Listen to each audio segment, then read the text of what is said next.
오늘 하나님의 말씀 함께 보시겠습니다. 신약성경 요한복음 4장 7절부터 16절까지의 말씀입니다. 우리 교독하시겠습니다. 7절을 제가 읽습니다. 사마리아 여자 한 사람이 물을 기르러 왔음에 예수께서 물을 좀 달라 하시니 이는 제자들이 먹을 것을 사러 그 동네에 들어갔음이러라. 사마리아 여자가 이르되 당신은 유대인으로서 어찌하여 사마리아 여자인 나에게 물을 달라 하나이까 하니 이는 유대인이 사마리아인과 상종하지 아니함이러라. 예수께서 대답하여 이르시되 내가 만일 하나님의 선물과 또 내게 물 좀 달라 하는 이가 누구인 줄 알았더라면 내가 그에게 구하였을 것이요 그가 생수를 내게 주었으리라. 여자가 이르되 주여 물 기를 그릇도 없고 이 물은 깊은데 어디서 당신이 그 생수를 얻겠사옵나이까. 우리 조상 야곱이 이 우물을 우리에게 주셨고 또 거기서 자기와 자기 아들들과 짐승이 다 마셨는데 당신이 야곱보다 더 크니까.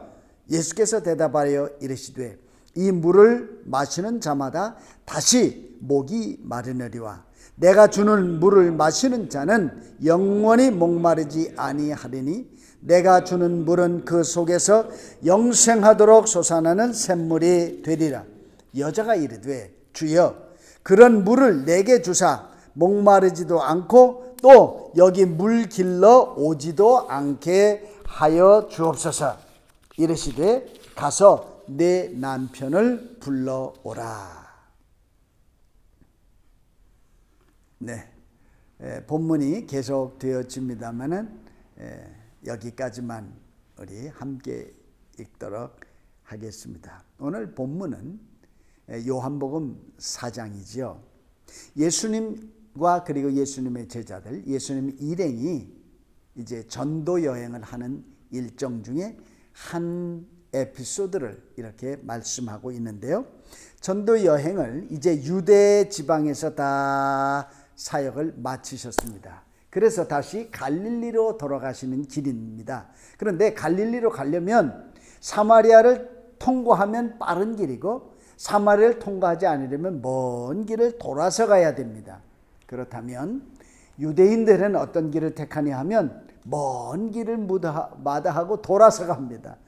예?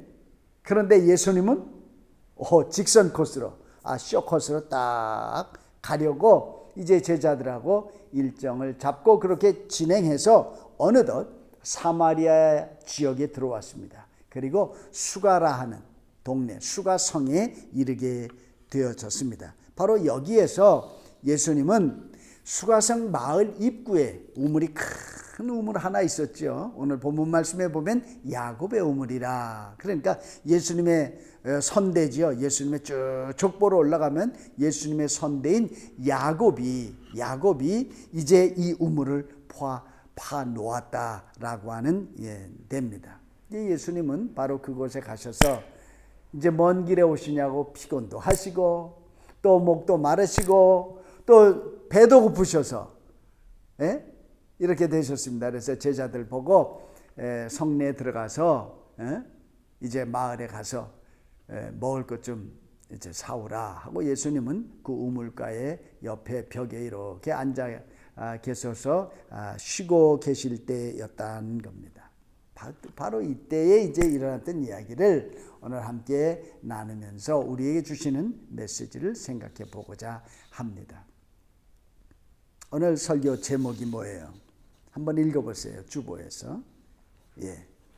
한 우물가에서 일어난 대화와 만남.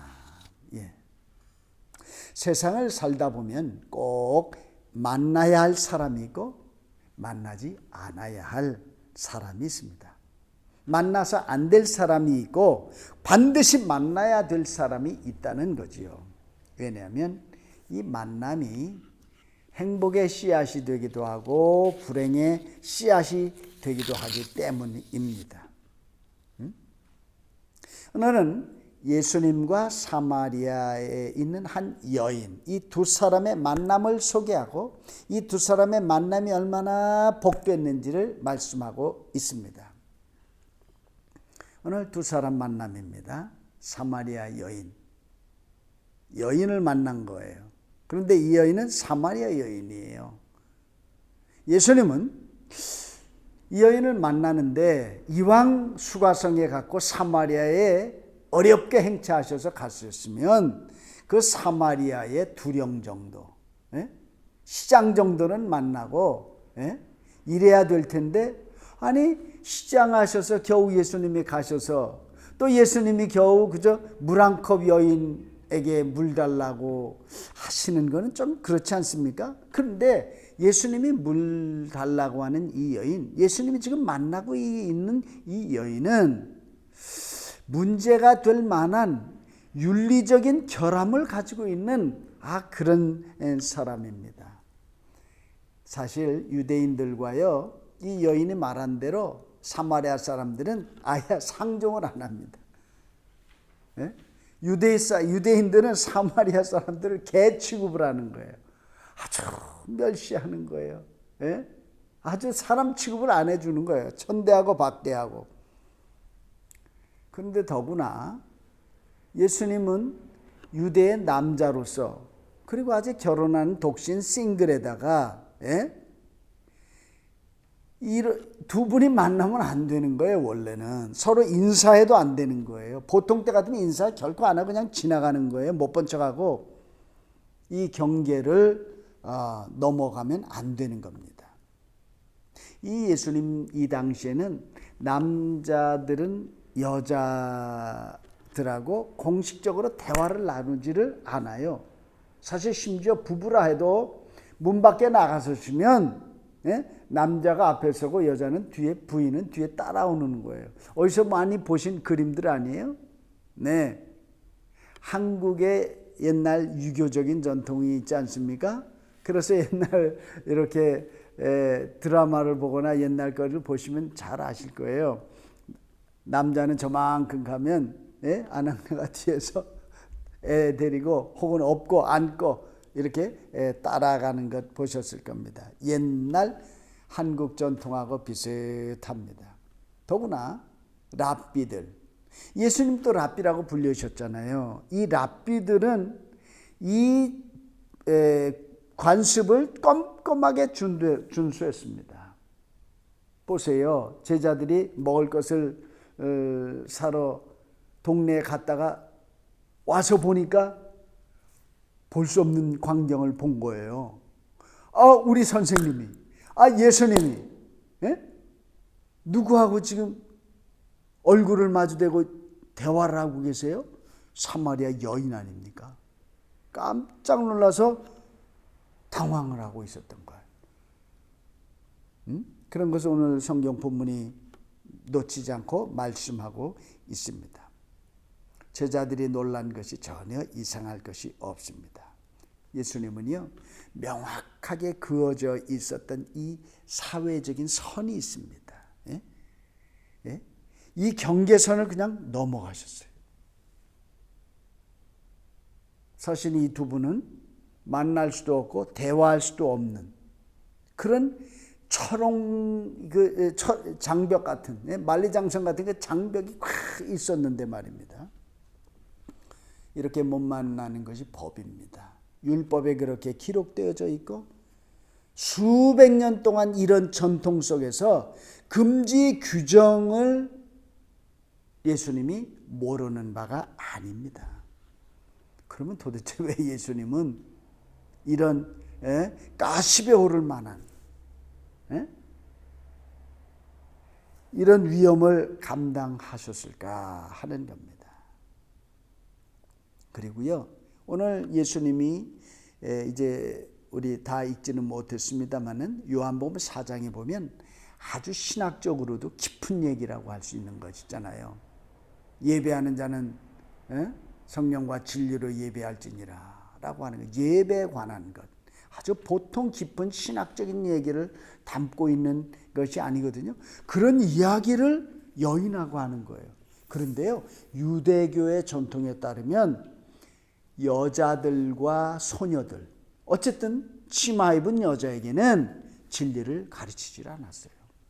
집에서 남편에게 배우고, 집에서 가장에게 배우지 사회적으로, 유대 전통 속에서는 가르치고 배우지를 않았다라고 하는 겁니다. 그런데 오늘 예수님은 이 사마리아 여인에게 놀라운 진리를, 신약에서 가장 심오하고 놀라운 진리를 예수님이 지금 대화하며 그 여인에게 가르치고 있다는 겁니다. 예수님이 이런 전통을 유별나게 불경스러운 이 여인에게 설명을 해주고 있는 거예요. 영적인 진리를 가르치고, 이거 심오한 진리인데 말입니다. 대낮에, 그것도 한낮 정오니까 12시 아닙니까? 6시면 정오에 이 두 사람이요 백주 대낮에 만난다는 것, 누가 본다면 끔찍한 일이라는 겁니다. 사실은요, 예수님을 보통 사람들은 만나는 것을 조금 꺼림칙하게 한 사람들이 제법 있었어요. 여러분 아시죠? 니고데모라고. 그분이 얼마나 훌륭한 사람입니까? 그런데 이 유대인 니고데모가 랍비로서 다른 사람들의 낯을 피해서 한밤중에 예수님을 찾아와서 예수님에게 이런저런 질문을 했던 것 한번 생각해 보십시오. 이 두 사람의 만남과 대화는 그 당시에 문화로서는 상상조차 할 수 없는 일입니다. 도덕적으로 고결한 예수님이 흠이 있는, 아니 그리고 정죄당하는 이 여인을 만난 거예요. 그런데 예수님은 이 여인을 정죄하지도 않고 심판하지도 않으십니다. 그리고 그 여인에게 솔직하게 말했습니다. 오늘 마지막 절 읽으셨죠? 16절에 내 남편을 데려오라. 아니 누가 일러줬나? 누가 내 새 생활을 얘기해줬나 벌써? 아니요. 예수님은 아신 겁니다. 영적으로 아신 거예요. 그 과거를 이미 다 꿰뚫으신 거예요. 그리고 그게 사실이었어요. 여인은 얼마나 움찔했겠습니까? 얼마나 부끄럽겠습니까? 유대인 남자가 나의 과거를, 내 사생활의 비밀을 말하다니. 그런데 이 여인이 도망갔습니까? 안 도망갔어요. 보통 사람 같으면 아마 그냥 얼굴 부끄러워서 가리고 도망갔을 겁니다. 그러나 끝까지 그 자리에 서서 예수님과 대화를 했습니다. 예수님도 귀하지만은 이 여인도 참 귀합니다. 보통 사람 같으면 도망갔겠죠. 숨을 겁니다. 그만큼 이 여인은 인생의 목이 말라 있었던 여인입니다. 육신의 목마름이 아니라 영혼의 목마름입니다. 그래서 예수님이 여기서 영적인 이야기, 영적인 예배를 또 말씀하고 있습니다. 이 사마리아 여인은 우리가 평소 잘 성경을 읽고 또 설교도 몇 차례 들으셨을 것입니다. 모든 소망을 잃어버렸어요. 지나온 삶이 너무너무 힘들었어요. 이런저런 삶, 자의반 타의반 이런 삶, 저런 삶 속에서 그 동네에서 아예 내놓았어요. 뭐라 그럴까요? 소외당했다 그럴까요? 또 왕따당했다 그럴까요? 사람들이 상대를 안 해줬다는 거 아니겠어요? 얼마나 외롭게 사는 여인이었겠습니까? 그런데요, 예수님은 이 여인을 부담스럽지 않게 만나주세요. 왜냐하면 예수님은 그 여인의 고통과 그 외로움, 여인의 내면의 그 상처를 다 알고 계신 거예요. 예수님은 안타깝게 여긴 거예요. 성경은 그런 거 있죠. 긍휼히 여긴다. 그 마음을 알아준다. 심패시. 심패시. 아파해 주시는 거예요. 예수님이 아파해 주시는 거예요.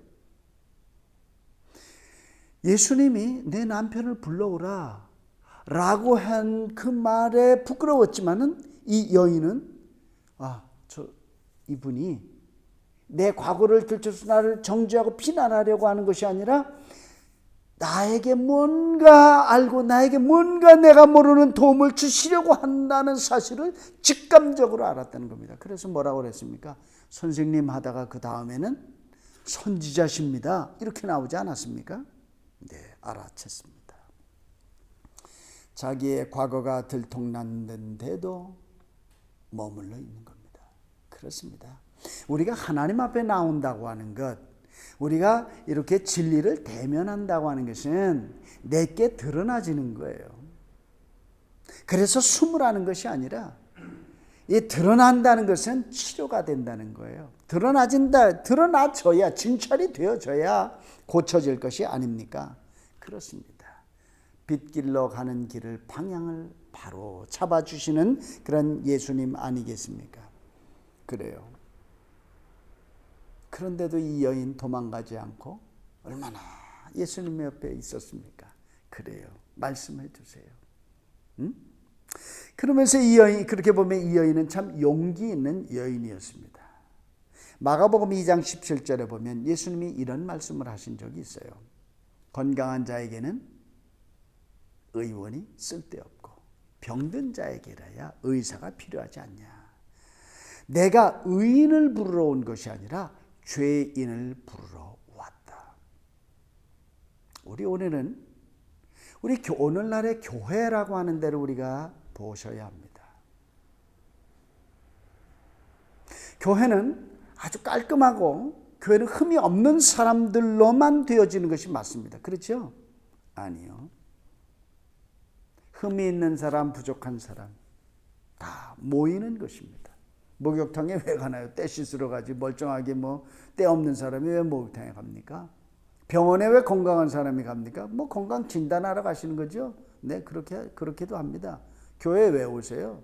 교회는 의인이 오는 것이 아니라 죄인이 오는 겁니다. 죄인이 와서 의인 되어지는 거고 하루아침에 칭의적 의인은 바로 되죠. 그러나 의인이 되어져 가는 과정. 그래서 우리는 성화라고 그러죠. 만들어져 간다는 거예요. 빚어져 간다는 거 아닙니까? 그러니까 교회는 이런 사람 저런 사람 이런 과정 저런 과정에 다 섞여 있다는 겁니다. 이런 종합적인 우리가 이해를 할 필요가 있다라고 하는 겁니다.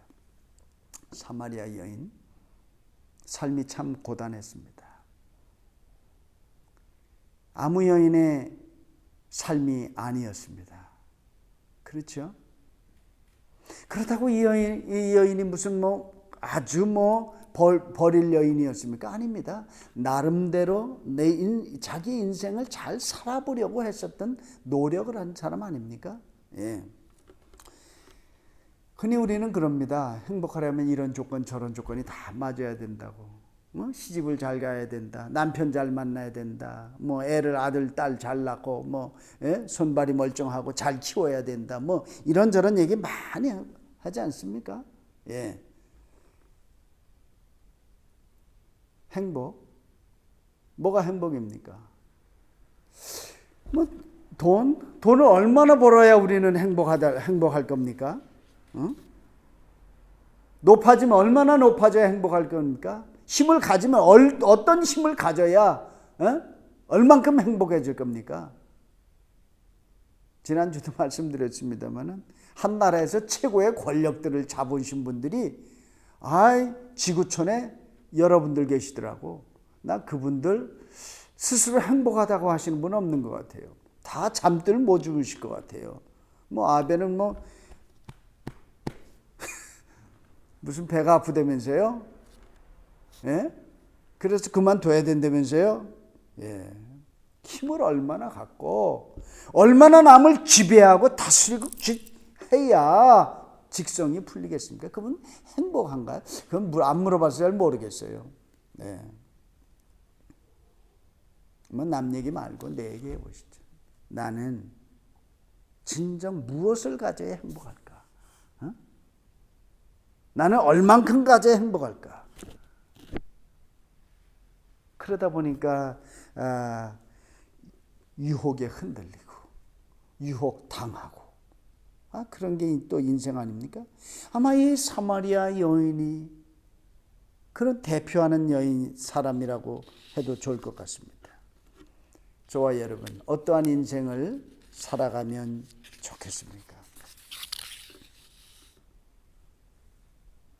인생은 흘러간다고 생각해요. 뭐 잡는다고 잡히는 것도 아니고, 돈이 도는데 뭐 내가 잡는다고 잡힙니까? 내 손에 돈이 돌다가 들어와야지. 시간이 내가 잡는다고 뭐 시간이 잡혀 있습니까? 그렇습니다.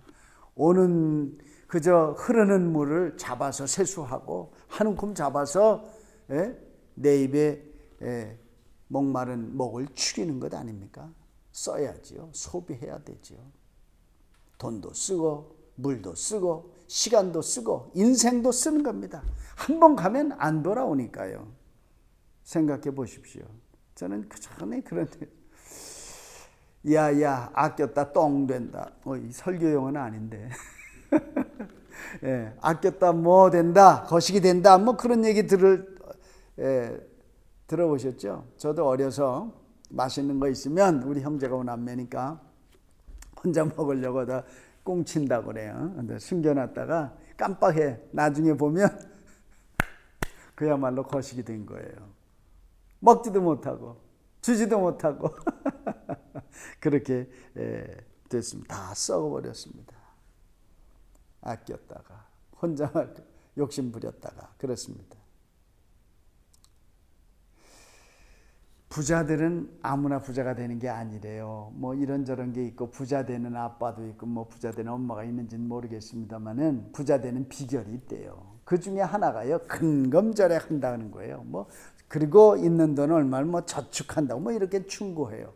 부자 되는 것도 무슨 습관이 있대나 뭐 어쨌든 하여튼 그런 책들입니다. 그런데 그 부자들 그렇게 돈 모아서 얼마나 행복하대요. 부자가 누가 행복하다고 그래요? 예? 부자들은 다 행복했으면 좋겠어요. 은행에 재물을 쌓아놓는 양에 비해서 내 행복도 그만큼 쌓아졌으면 좋겠어요. 근데 그만큼 쌓아져요? 그만큼 행복해요? 돈만큼? 뭐 저는 지금 저축무용론을 말하고 흥청망청 뭐 소비하라 그런 것을 주장하는 사람은 아닙니다. 네? 근데 이런 사람도 있는 것 같아요. 세계 최고의 부자. 1%에 드는 부자가 아니라 0.00000 뭐 있으면 1%. 세계 뭐 100대 갑부 중에 한 사람 뭐 이런 사람들 뭐 있을 수 있겠죠. 온갖 수단을 다해서 다 재산을 모았대요. 그 돈을 내 나라에 쌓아놓으면 너무 불안하니까 남의 나라에 쌓아놓는 거예요. 스위스에 비밀 구자를 개설을 했대요. 그래서 열심히 쌓아놨어요. 그런데 이 사람들 늙어서 그 돈 다 빼다가 자기가 잘 쓰고 다 죽었다는 사람 들어보셨어요? 전 잘 모르겠어요. 그런데 뭐 들어보지는 못했어요. 통계적으로 말하면 다 남존일 시킨 거예요. 아껴서 뭐 됐어요? 거식이 됐어요.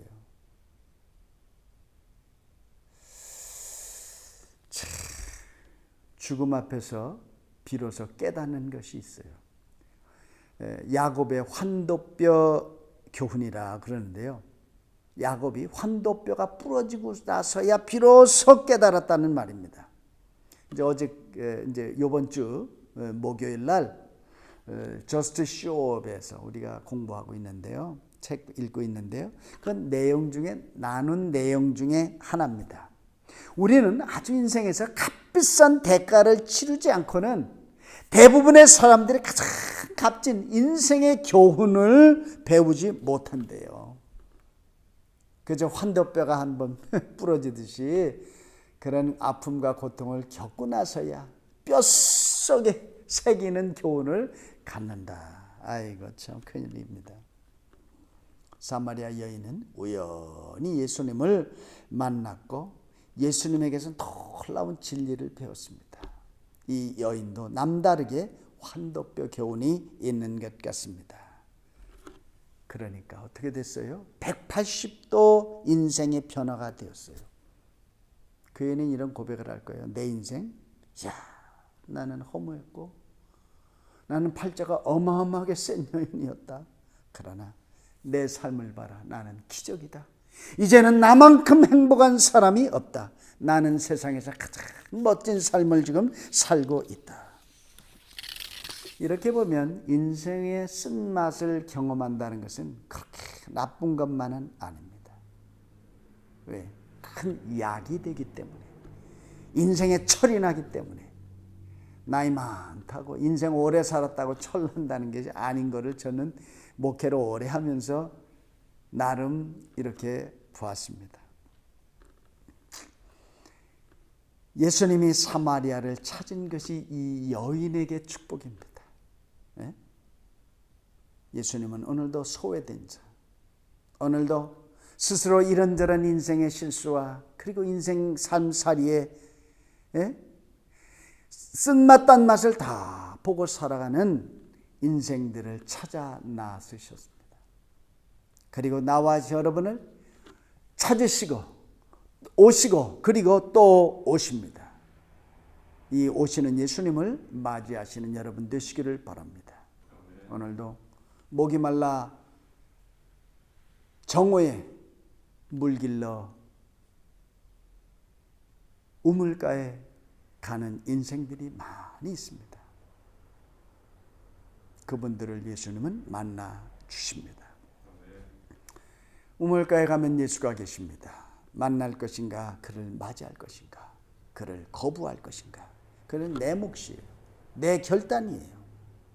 내 인생을 새롭게 할 것인가, 그대로 살 것인가, 나에게 달려 있어요. 아직 모르신다면 고생 조금 더 해보셔야 될 겁니다. 시간 더 지나갈 겁니다. 어쩌면 이 인생이 다 지나고 나서 마지막 순간에 회개하고 천국 가면 좋을 것입니다. 그거마저도 못할 사람들이 세상에는 많이 있는 것 같습니다. 우리는 너나 없이 예수를 만나야 합니다. 너도 만나고 나도 만나고 부모님도 만나고 우리 자녀들도 만나고 우리 엘리멘터리 아이들도 만나고 우리 유스들도 만나야 합니다. 아이들의 삶도 그렇게 간단하지 않습니다. 아이들의 삶도 어렵습니다. 나름 그때의 그 아이의 인생의 고민이 다 있다는 거예요. 예? 그렇죠? 배고픈 사람은 먹어야 합니다. 예? 목마른 사람은 마셔야 합니다. 예수는 먹어야 하고 마셔야 합니다. 내 몸이다, 내 살이다, 내 피다, 이것은 생명이다라고 주님이 말씀하십니다. 먹지 아니하고 마시지 아니하면 나와 내가 상관이 없느니라 하셨습니다. 예수를 만나고 예수를 먹고 새 힘을 얻는 저와 여러분 되시기를 주의 이름으로 축원합니다. 오늘 우물가 얘기니까 물 얘기를 계속 좀 더 하겠습니다. 목마른 자에게 뭐가 필요합니까? 목마른 자에게는 빳빳한 지폐가 필요한 게 아닙니다. 한 모금의 물이 필요한 겁니다. 그런데 이 물이 뭐예요? 이 물을 마시고 또 마시러 또 와야 돼요. 한 번 길어 간 다음에 쓰고 또 길러 와야 돼요. 그런데 예수님이 여기서 말씀하십니다. 그래, 내가 주는 물을 먹으면 다음에는 안 와도 된다. 한 번 이 물 먹으면 영원히 목마르지 않는다. 그래, 예수님이 생수를 주신다고 하셨어요.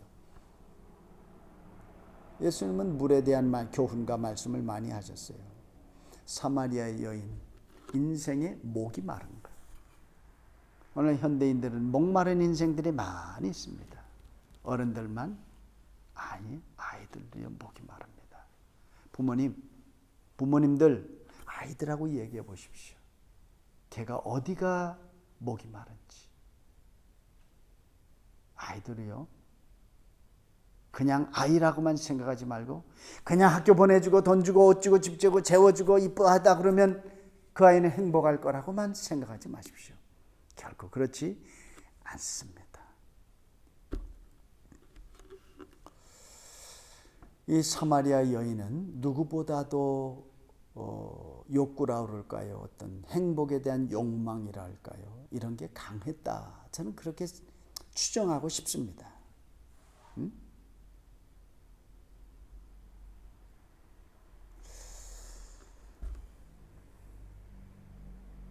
그렇게 이런저런 고단한 삶을 남다르게 산 것 같습니다. 사실 우리는요, 어떤 생물학적 본능을 그리고 내 욕구를 완벽하게 거스려서 살 사람은 아무도 없어요. 내가 바라는 바의 소망, 바라는 바의 욕, 내가 욕망하기 때문에 내가 행동하는 거예요. 응? 나쁜 것을 소망하면 나쁜 길로 되는 거고, 좋은 걸 소망하면 그래도 좋다라고 하는 것 아니겠습니까? 어쨌든 거스려서 살 자는 아무도 없습니다. 욕구는 우리의 삶을 이끌어가는 가장 강력한 힘입니다. 어쨌든 욕구와 욕망은 누구에게나 다 있습니다. 한번 제 이야기를 간단하게 해보겠습니다. 이제 한국에 제 서재가 있었는데요. 사택의 서재, 교회 서재에 책이 얼마나 많이 있었는지 평생 읽어도 못 읽을 양의 책이 있었습니다. 대부분의 책들이요, 제가 유학 생활을 할 때 신학교 서점에서 샀던 신학 서적이고요. 그리고 우리 목사님들과 신학생들이 살 수 있는 책의 그 북 리스트들이 있어요. 그러면 그 아카이브, 그 오래된 책들과 시기본들을 이렇게 저렇게 해서 구했지요. 기독교의 좋은 고전들, 그리고 유명하고 저명한 신학자들의 그 주옥 같은 그 책들을 구했습니다. 왜 구했냐고요? 한국에 가서는 그런 책들 잘 구하기가 어려워요. 그리고 좋은 책들은 벌써 다른 사람들이 다 빌려가서 도서관에 가서 그 책 한번 보려고 하려면 제때에 그 책들을 다 구하기가 참 어려웠었습니다.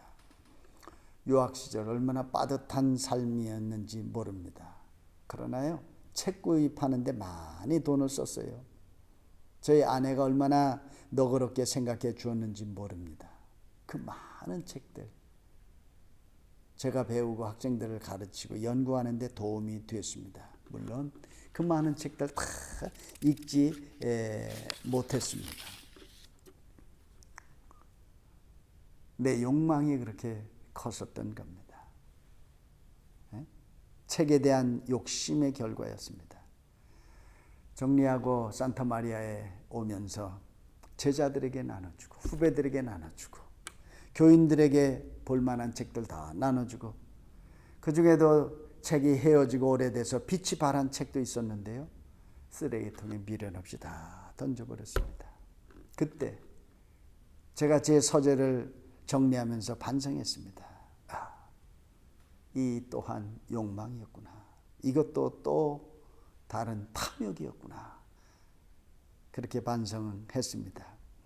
이 많은 책들 살 돈으로 그때 돈 한 푼이 아쉬웠던 그 시절에 아이들하고, 애들이 KFC를 그렇게 좋아했어요. 그리고 맥도날드 가서 햄버거 하나 먹는 거를 얼마나 애들이 좋아했는지 몰라요. 애들이 막 어려서 클 때니까 장난감도 사달라고 그러고, 또 뭐 인형 바비, 그때 에스더가 클 때 바비 인형, 이제 시집 갔는데 바비 인형 사달라고 그러는데 그걸 많이 사주지를 못했습니다. 그때 못 사준 것이 지금도 미안합니다. 우리가 살아가면서 다 할 수 있는 것은 아닙니다. 그러나 너무 많이 놓쳐버린 것들이 있다. 정말로 가치 있고 소중하게 생각하고 소중하게 여겨야 할 것들을 우리는 종종 소홀히하고 놓쳐버리고 산다는 겁니다. 오늘 이 사마리아 여인이 놓쳤던 것 뭐 많이 있겠죠. 그녀도 많은 것을 움켜쥐으려 했지만 움켜쥐면 쥐울수록 더 아픔이 많았던 삶 같습니다. 그렇기에 인생에 더 갈증은 깊었습니다.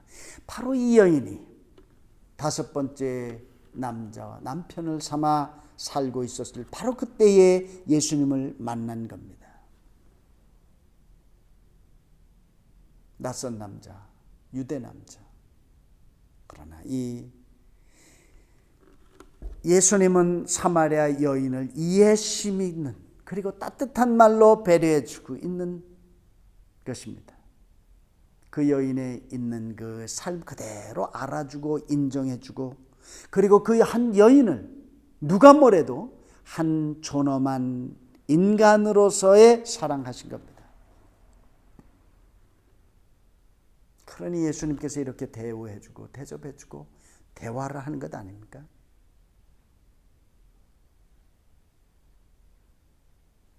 그래서 이 여인이 예수님을 만나고 나서 자기의 모습을 포장하지도 않고 자기 모습을 있는 그대로 인정하고 그 모습 그대로 예수님 앞에 나아간 것처럼 그 이후에도 하나님 앞에 나아가고 그 모습 그대로 동네로 뛰어나가게 되어졌던 겁니다. 그전에는 집콕 방콕일까요? 집을 나오질 않았어요. 다른 여인네들이 아침에 물길러 나가고 해질녘에 물길러 우물가에 나올 때 여인네들이 제잘 거리면서 서로 대화하고 하는 그 모임 속에 끼지도 못하고 홀로 피해서 살던 그런 여인이 아니었습니까? 그런데 바로 이 여인 앞에 선생님이 서 계시더니, 선지자가 서 계시더니 그 다음에는 메시아로 알고 메시아로 고백하게 되어졌다는 겁니다. 여인이 예수님을 만났습니까? 만났지요.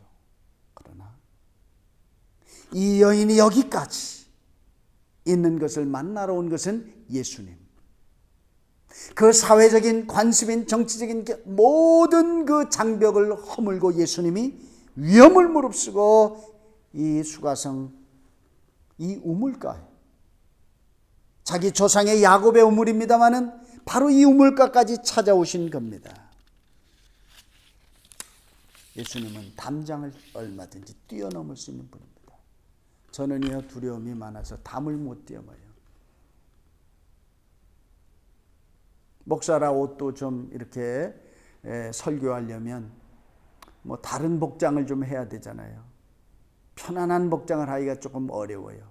왜냐하면 이것도 나에게는, 목사에게는 교회적인 하나의 관습을 깨뜨리기가 쉽지 않으니까. 그러나 굳이 뭐 깰 거는 또 없잖아요. 그러나 조금 더 자유로울 수는 있다. 무엇이 본질인가는 생각해 볼 이유가 있다는 것입니다. 참으로 예수님은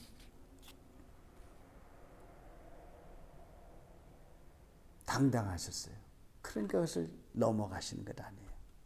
참 예수님은 행복하세요. 그러니까 예수님은 다른 사람을 행복하게 해주잖아요. 자기가 불행하다고 생각하고 자기 자신의 삶이 힘든데 누구에게 웃음을 줄 수 있고 누구에게 행복을 말할 수 있겠습니까? 참 예수님은 용기 있는 분이에요. 참 예수님은 당당한 분이에요. 참 예수님은 여유 있는 분이에요. 누가 오해하고 뭐함에도 괜찮다는 거예요. 그렇죠? 사실 어떻게 보면 예수님은 경계를 오래전에 벌써 태생적으로 넘어오신 분이에요. 무슨 경계? 하늘과 땅의 경계를 넘으셨어요. 하늘의 왕자가 이 땅에 오실 때에 뭐 왕으로 오시면 어떻고 뭐로 오시면 돼. 어차피 낮은 건데, 낮은데 임하소서.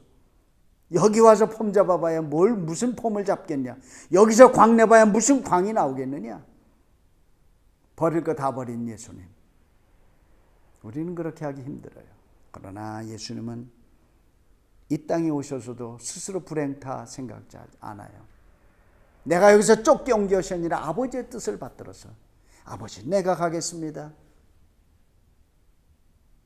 아버지께서 저토록 안타까워하고 사랑하시고 아버지가 날마다 울고 계신 저 영혼들을 위해서 제가 가서 아버지의 뜻을 전하겠습니다. 자원해서 이 땅에 오신 예수님 아니십니까?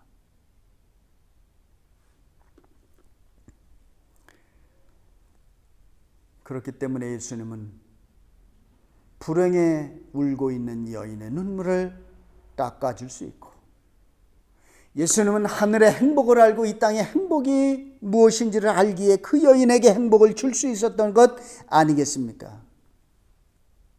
많은 사람들은 자기가 건강하면 건강하지 않은 사람들이 안 가려고 그래. 그래서 우리는 지금 소셜 디스텐싱 하고 있고 우리는 마스크를 쓰고 있는 거예요. 왜냐하면 이 바이러스를 퍼뜨릴 수도 없고 바이러스가 나에게 올 수도 없는 것 아닙니까? 그런데요, 예수님은 이 행복하신 거예요. 행복하셔서 예수님이 이 행복을 나누고 싶은 거예요. 행복을 주고 싶은 거예요. 예수님이 이 땅에서 많은 고생을 보셨지만 예수님은 고생하신다고 인상 쓰시고 고생한다고 불평하시고 예수님은 팔자 타령 안 하셨어요. 예수님은 행복에 넘치는 삶을 사셨어요. 나는 아버지의 뜻을 행한다. 나는 아버지의 길을 간다. 그런 말씀을 하셨어요. 불행을 느끼는 사람은 불행한 사람입니다. 뭐 그가 큰 집에 살든 작은 집에 살든 그가 뭐 많이 배웠든 뭐 배우지 않았든 그 높든 낮든 그가 어떤 사람 인간이 만들어 놓은 인간의 삶의 어떤 조건에 상관없이 그가 불행하다고 느끼는 사람은 불행한 사람이고 그가 행복하다고 느끼는 사람은 그는 행복한 사람입니다. 예수님은 한 불행에 떠는 여인을 행복하게 만들어주신 행복 전파자이십니다. 그래서 우리가 예수 앞에 가면 행복한 거예요. 누구에게 무엇에 가서 행복한 것이 아니에요. 정말 없다니까요. 예수 앞에 가면 행복한 거예요. 교회가 밥을 줘요, 떡을 줘요? 아니요. 뭘 몰라서 하는 소리. 교회 오시면 밥도 주고 떡도 나와요. 예수가 밥을 주십니까? 예수가 떡을 줍니까? 그러나 사마리아 여인은 예수 앞에 와서 떡을 먹지도 못하고 밥을 먹지도 못했으나 그는 떡보다 밥보다 더 좋은 인생의 만족, 인생의 행복, 인생이 뒤바뀌었습니다. 인생이 바뀌었잖아요. 항상 생각하는 것이 떡하고 밥만 생각하니까 교회 가면 떡을 주냐 밥을 주냐 타령만 하는 겁니다. 그 이상의 것을 보십시오. 그 이상의 것이 나오는 겁니다. 예수는 사마리아 여인에게 물 한 모금을 청해놓고 그 물 한 모금 마지막까지 받아 잡수셨는지 잘 모르겠어요. 그러나 예수님은 그 여인에게 영원한 생수를 주셨다는 말씀입니다. 여러분, 교회는 여러분에게 무엇을 요구하지 않습니다. 교회는 여러분에게 무엇을 주려고 하는 겁니다. 하나님은 나에게 무엇을 요구하는 것이 아니라 하나님은 나에게 무엇을 주시려고 하는 겁니다. 예수님은 사마리아 여인에게 물 한 컵을 달라. 받았는지 안 받았는지 모르겠어요. 그러나 그 여인은 영원히 목마르지 않은 생수를 받았다. 이게 교회입니다, 여러분. 이게 진리고 이게 예수입니다. 이게 예수님을 진짜로 정통으로 만나면 그렇게 되는 겁니다. 여러분, 마스크 다 하고 사시죠, 요즘에? 서로 멀리만큼씩 떨어져서 사는 것 아닙니까? 왜? 내가 나쁜 바이러스를 가지고 있기 때문에 그렇습니다. 좋은 바이러스를 가진 이 여인은 나쁜 바이러스를 가지고 있었겠죠. 인생의 나쁜 바이러스, 불행의 바이러스, 욕망의 바이러스. 그러나 예수님은 행복의 바이러스를 갖고 사랑의 바이러스를 가졌다고 할 수 있을까요? 네.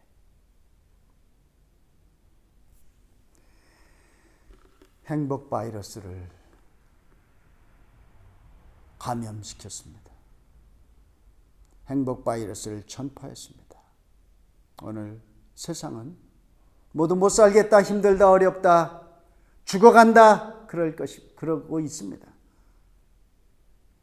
그리고 너도 나도 문을 꼭꼭 잠그고 이 나라도 저 나라도 꼭꼭 잠그고 나만 살겠다고 합니다. 아니요, 같이 살아야 돼요. 열어야 삽니다. 그러면 전멸입니다. 다 죽습니다. 예수님은 행복 바이러스를 감염시켜 주셨습니다. 참으로 행복한 사람은 뛰어나갈 수밖에 없었습니다. 예수님을 만나 대화한 사마리아 여인은 얼굴에 웃음을 찾았습니다.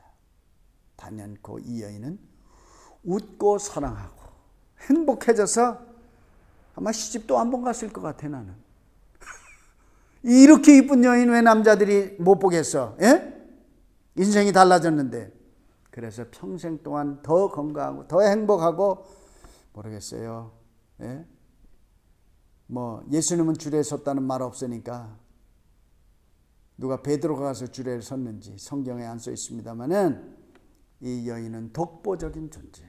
사마리아와 사마리아 수가성에서 가장 행복한 사람으로 살았으리라고 저는 생각합니다. 예수님이 한 사람 살렸어요. 뭐 많은 사람 살렸다고 말하는 것보다 예수님은 한 사람 살렸어요. 예수님 참 좋은 일 하셨어요. 착한 일 많이 하셨다고 그랬는데, 예? 예수님은 주머니에 돈이 있어서, 예? 무슨 펀드를 많이 모아가지고 이런 사람들 사회사업에서 살린 게 아니잖아요. 주머니에 돈 없이도 펀드 없이도 큰 일 할 수 있습니다. 예수님 우물가에서 물 한 모금 청해 놓으시고 그 한 여인에게 인생의 생수를 값없이 퍼주었습니다. 이 여인은 순간적으로 딴 사람이 되었습니다. 여기에 이 만남이 얼마나 됐겠습니까? 그렇죠? 이 여인은 진리를 발견했습니다. 진리를 깨달았습니다. 그리고 벅차올랐습니다. 한순간에 인생에 많은 무게가 가벼워졌습니다. 수고하고 무거운 짐진 자들아 다 내게로 오라. 내가 너희를 쉬게 하리라. 인생의 짐은 어디서 풀려집니까? 예수 앞에서, 교회 앞에서 풀려지게 돼 있습니다. 하늘의 빛이 이 여인의 영혼을 비추었습니다. 날아갈 듯 가벼워졌습니다. 기뻤습니다. 벅차오른 것 아닙니까? 그러면 어떻게 됐습니까? 마을로 뛰어내려갔습니다. 마을로 달려나갔습니다. 그냥 있을 수가 없었던 겁니다. 이 마을 사람들 누구예요? 눈길 한번 주지 않던 사람이에요. 뒤돌아서서 막 별소리 다 하던 그런 사람들이에요. 얼마나 거절감이, 얼마나 상처가 많았겠습니까? 그런데 이 사람들을 향해 나아갑니다. 자기가 회복되어지니까 다른 사람이 크게 문제가 안 되는 거예요.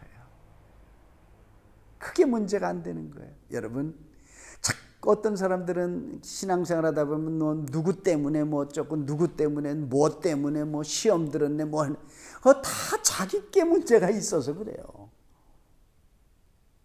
뭐 우리 교회는 그런 게 한 번도 없고 난 사실 우리 교회 한 번도 못 봤기 때문에 그렇습니다.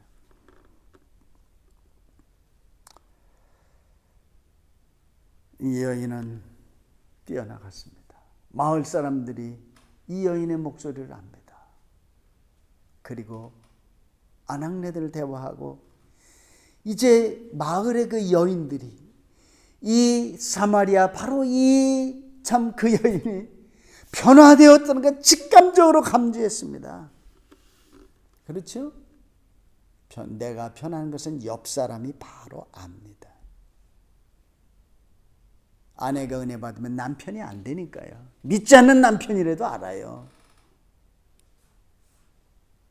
남편을 변화시키는 것은 천사가 와서 변화시키는 것이 아니라 옆에 있는 아내가 변화시키는 겁니다. 천사가 와서 전도하겠습니까?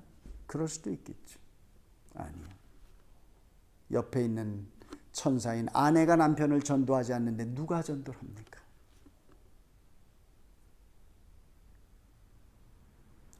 아내가 가장 남편의 곁에 있습니까? 편하십시오. 그러면 당신의 남편이 예수 앞에 나오게 돼 있습니다. 메시아를 전했어요. 내가 만난 메시아, 내가 만난 메시아 전하지 않았습니까? 이 여인은 사마리아의 축복의 문을 여는 통로가 되었습니다. 사마리아의 전도자입니다. 그래서 나중에 사도행전 8장에 가면 스데반이 7장에 돌에 맞아 죽고 그러고 나서 교인들이 다 흩어지게 돼요. 예루살렘의 교인들이 다 흩어지게 돼요. 그 중에 빌립 집사라는 분이 있어요. 전도쟁이 빌립 집사. 빌립 집사가 사마리아에 가서 전도하는데 얼마나 사람들이 많이 그 메시지를 잘 받는지. 그리고요, 그 사람들이 세례받고 그 다음에 사마리아에도 성령이 내렸어요. 이 여인이 하늘의 씨앗이 돼요. 사마리아에 예수 사랑과 예수 행복 바이러스를 퍼쳐놓았기 때문에 후에 이런 역사가 있었습니다. 그래서 예수님은 뭐라고 말씀하세요? 예루살렘과 온 유대와 사마리아를 패싱하는 것이 아니라 사마리아를 뚫고 가는 거예요. 사마리아와 땅끝까지 이르러 내 증인이 되리라. 예수님은 사마리아를 소외시키지 않습니다. 교회는 누구를 소외시킵니까? 교회는 누구는 오면 되고 누구는 안 와야 되고, 교회는 그런 거 없습니다. 교회는 얼굴이 까만 사람, 빨간 사람, 노란 사람, 하얀 사람, 교회는 아무나 오는 거예요. 복음은 어디든지 가요. 복음은 무엇이든지 뛰어넘습니다. 이게 복음입니다. 왜? 예수님이 그렇게 하셨고 복음의 능력이 그렇기 때문에. 사마리아에 소외당하여 살던 이 여인은 자기 공동체의 어엿한 한 사람으로서 받아들여졌습니다. 이 수가상에 이 과거가 있었던 이 여인 한 사람으로 말미암아 수가성이 변하고 사마리아가 회심하고 예수 앞에 돌아왔다는 사실입니다. 여러분, 한 사람이 이렇게 귀합니다. 이렇게 예수님은 일을 하신 겁니다. 오늘도 여전히 예수님은 잘난 사람을 찾아오신 것이 아니라 이런 사람들로 찾아오신 겁니다.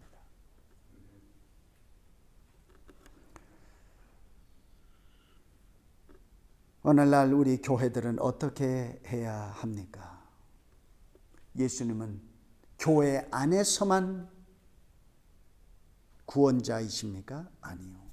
예수님은 구세주, 세상을 구원할 주십니다. 예수님은 경계를 넘어 가십니다.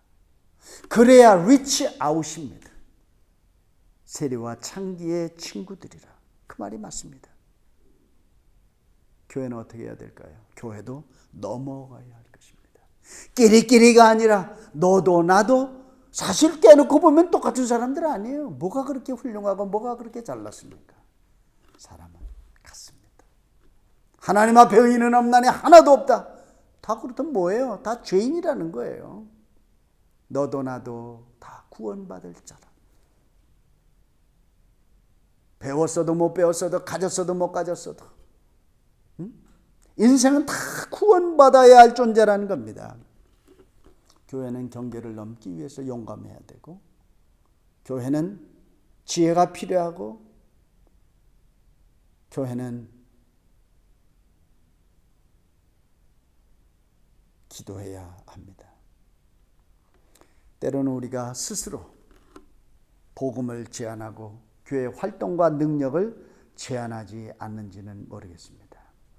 인종적 종교적 편견, 그리고 너와 나와 다르다라고 하는 그 장애를 뛰어넘지 못할 것은 복음 안에서는 없다는 겁니다. 그녀가 필요하고 그 한 사람, 그들이 필요하고 사마리아 사람들이, 세상은 다 하나님의 사랑과 은총을 받을 사람입니다. 누구도 우리는 거부할 이유가 없습니다. 누구도 우리는 저주할 이유가 없습니다. 하나님이 그를 사랑하기 때문에, 예수 십자가는 그들을 위해서 피를 흘리셨기 때문입니다. 유대인과 사마리아 사람들은 상종하지 않았습니다. 이 벽을 예수님은 깨놓았습니다. 유대 율법을 금지해 놓았습니다. 그들은 개라고 비하했습니다. 기독교가 무엇입니까? 뭐가 다르다는 겁니까? 다른 종교하고 무슨 차이가 있다는 겁니까? 하나님은 차별 없이 부르시고 하나님은 차별 없이 사랑하신다고 하는 것, 우리가 오늘 사마리아성 수가성 우물가에서 만난 예수님과 사마리아 여인과의 이 에피소드에서 우리가 배우게 됩니다. 스스로 쌓았던 마음의 장벽들을 허시기 바랍니다. 그리고 수용하면서 이해하면서 함께 우리에게 주어진 여러 사회적 환경, 이 땅에서 더불어서 함께 살아가는 것이 우리가 미국에서 산타마리아에서 이민자로서 또 함께 살아가는 방식이라고 믿습니다. 이것이 기독교적인 방식입니다. 할렐루야. 아멘.